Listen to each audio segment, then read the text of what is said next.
Alors, Galia Karman, vous êtes toujours avec nous. On voulait vous interroger sur ce qui apparaît comme l'émergence d'une ligne dure à Moscou. Certains proches de Poutine s'impatientent. Ils veulent des résultats sur le terrain, pas seulement une prise rapide du Donbass. Hein. Le Kremlin perd sa boussole en ne se concentrant que sur le Donbass et non sur l'Ukraine entière. Voilà ce que disent certains de ses proches. Ils poussent Vladimir Poutine à ne pas abandonner la prise totale de l'Ukraine et la dénazification totale du pays, au cas où Galia Karman, Vladimir Poutine serait trop mou, entre guillemets, et se contenterait de cette seule région? Je ne pense pas qu'il puisse se contenter de cette région parce que depuis des années, il continue à marteler et donc longtemps avant le début de cet épisode de la guerre d'haute intensité, il disait que l'Ukraine en tant qu'État n'avait pas lieu d'être, que ce n'est pas un État légitime et que le peuple ukrainien n'est pas un peuple à part non plus, mais fait partie du peuple russe et que c'est justement les néo-nazis et leurs commanditaires occidentaux qui empêchent donc le vrai peuple ukrainien à se joindre à la très grande Russie. Donc, ils ont subi des revers autour de Kiev et autour de Kharkiv, à la suite de quoi ils ont décidé, bien sûr, ce qui était dicté dès le début par la logique purement militaire, de se concentrer sur les régions du Donbass, d'une part, et sur le sud. Ils disent très souvent dans des émissions de télévision, divers responsables parlent que la prochaine cible sera la ville de Mykolaïv et qu'après Mykolaïv, ce sera le tour d'Odessa.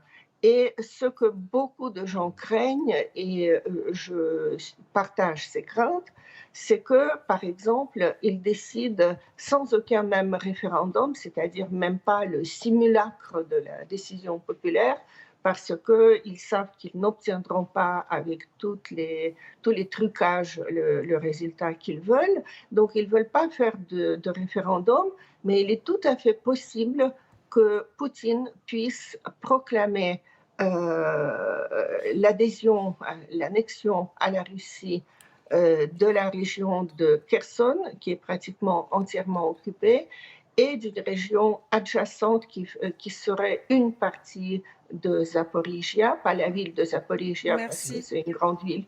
Et donc, une fois que c'est une annexion qui est proclamée, toute tentative de combattre sur ce front-là sera considérée par la Russie comme invasion du territoire russe. Et là, Merci. voilà. Merci OK. beaucoup, Galia Kerman, d'avoir été avec nous en parlant d'annexion. On va partir du côté de Sévérodonetsk, une ville quasi en totalité prise par les troupes russes. De très durs combats s'y déroulent depuis plusieurs jours. L'utilisation massive, on vous l'a dit, de la part des troupes du Kremlin d'artillerie provoque d'importants dégâts. Des dégâts dans les rangs des troupes ukrainiennes, bien sûr, mais des dégâts, comme à l'habitude, parmi la population civile prise au piège. Vous allez le voir, certains essayent de fuir et ceux qui ne peuvent pas se taire là où ils peuvent. Regardez ce reportage signé Maureen Bajac. Alexander vivait dans cet immeuble de Bakhmout, dans la province de Donetsk. Ici, c'était l'entrée. Avec les bombardements, tout a été détruit, même les fleurs. Avec la puissance du choc, son appartement est entièrement soufflé, inhabitable. Au moment de l'explosion, son grand-père se trouvait à l'intérieur. Il n'a pas survécu. On n'a pas réussi à faire sortir le corps de mon grand-père. Je pense qu'il est quelque part par là ou par là.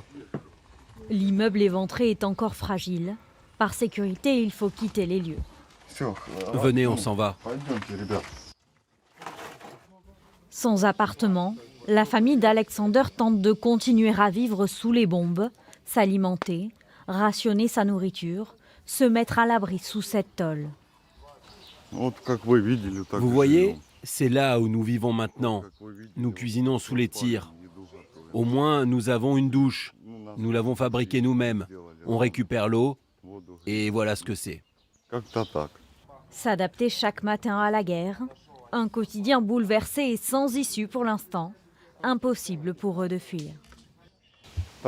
Au moins, nous sommes chez nous, sur nos terres, nous sommes nés ici, nous mourrons ici. L'électricité et le réseau sont coupés.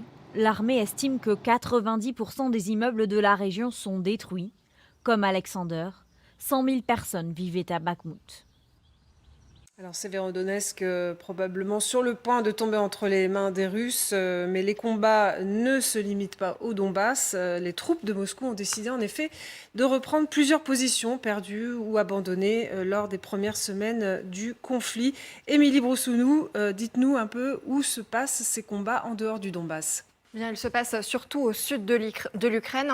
Évidemment, il faut quitter le Donbass pour que les nouvelles soient meilleures pour les Ukrainiens. Donc, les forces ukrainiennes reprennent du terrain du côté de Kherson, donc au sud de l'Ukraine. On rappelle que Kherson, c'est une ville qui est entre les mains des Russes depuis le début de ce conflit. On va y aller pour voir un petit peu ce qui se passe. Donc, les troupes ukrainiennes ne sont pas encore arrivées jusqu'à la ville de Kherson, mais elles sont dans l'oblast de Kherson que vous voyez ici. Ça, c'est une carte qui date d'hier, puisque les troupes ukrainiennes évoluaient dans le nord avec quelques attaques sur ces villages qui étaient dans le nord de cette région. Et aujourd'hui, regardez ce que ça donne. Elles ont évolué jusqu'au village notamment de Lozov, donc elles progressent lentement mais sûrement. Et donc évidemment, ça n'a pas plu du côté de l'armée ukrainienne qui a envoyé, du côté de l'armée russe, pardon, qui a envoyé du renfort dans cette ville, Mykolaiv notamment, pour assurer ses positions, mener des actions offensives et récupérer des positions qui ont été perdues. Alors si on quitte cette région de Kherson, on se rend compte que ça bouge aussi à l'est, à Melitopol. Notamment, on apprend ce matin qu'une voiture piégée a explosé donc à Melitopol, une ville qui est occupée par les troupes russes. Et cette explosion a fait 2 blessés. Alors évidemment, les troupes russes accusent Kiev. Et donc voilà ce qui se passe en ce moment en dehors du Donbass. Merci beaucoup, Émilie. Les combats font rage, on vous le disait. Des avancées russes, mais des succès et des victoires ukrainiennes. Écoutez ce commandant sur la ligne de front. Dans la région de Mykolaïv, les villages derrière la ligne de front ont été touchés 3 fois. Il y a eu des quartiers résidentiels détruits, ainsi que des entreprises, le moulin industriel, une usine et le réseau d'eau. Nos unités d'artillerie et de missiles ont pu faire subir des pertes importantes à l'ennemi.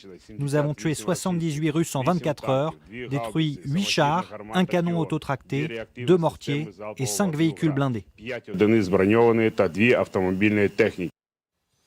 On avait cette discussion pendant ce sonore. Est-ce pas dans cette région que se trouvent les armes envoyées à l'Ukraine, notamment par les Américains, par les Européens aussi? Elles ne sont pas arrivées jusque dans le Donbass, mais est-ce que massivement elles ne seraient pas massées face aux troupes russes? Alors massivement, c'est dur à dire. On a toujours un peu de mal à savoir où sont envoyés les systèmes d'armes, notamment l'artillerie. Mais effectivement, en fait, via des vidéos qui ont été publiées en ligne, on a pu s'apercevoir qu'une partie et notamment, je crois, 2 canons César, en fait, auraient été aperçus effectivement dans le sud-est de Mykolaïv. Donc effectivement, il n'est pas impossible qu'une partie de ces armements soit utilisée pour des contre-attaques. Alors pour l'instant, on est quand même sur des petites zones aussi, mais effectivement que ces armes soient utilisées pour des petites contre-attaques. Après, est-ce que les Ukrainiens souhaitent vraiment aller jusqu'au Dniepr qu'on voit sur la carte là, ou est-ce qu'ils souhaitent plus aussi peut-être provoquer finalement un reflux des troupes russes qui seraient amenées du coup à peut-être repositionner une partie de leurs troupes justement pour garder leur position? Ça reste à voir.